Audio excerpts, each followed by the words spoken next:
Good evening. For the fourth time in just over a week, environmental activists targeted the M25 today. They also took their protest to the A1 by Hatfield. As they glued themselves to roads as part of their campaign to improve home insulation, angry drivers made their views known too, while emergency vehicles became stranded in gridlock. As it happens, the Prime Minister was on his way to the United Nations, where he will call on other countries to do more to tackle climate change. But he said the activists were detracting from the mission. As for the police, they say they can do no more to prevent the protests. Sam Holder reports. The entry to one of the busiest routes in and out of London. At 8:15, Insulate Britain targeted the junction for the A1 here in Hatfield, blocking not just commuters, but throughout the morning, 4 ambulances too. Drivers with their blue lights on, forced to divert.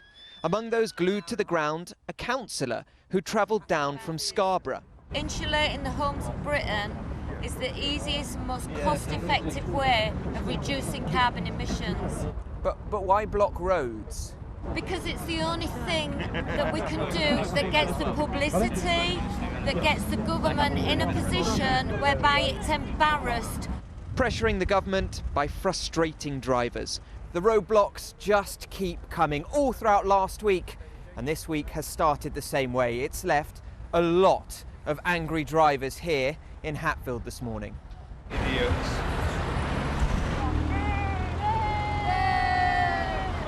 Get them out of it!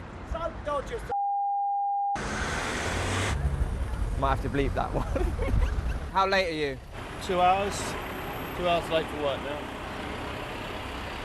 How can Boris let this go on? It's all he's doing is stopping people going to work. I'm going to work, I'm running late already. This is terrible. Absolutely terrible.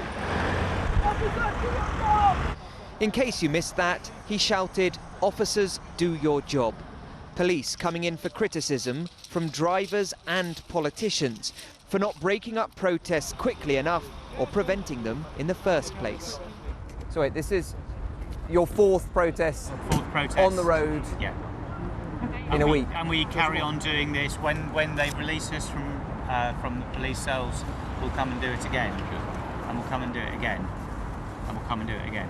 The government say the guerrilla tactics are undermining environmentalism. They're late to the party. When the Prime Minister was Mayor of London, we had a programme to insulate homes in London, long before any of these protests.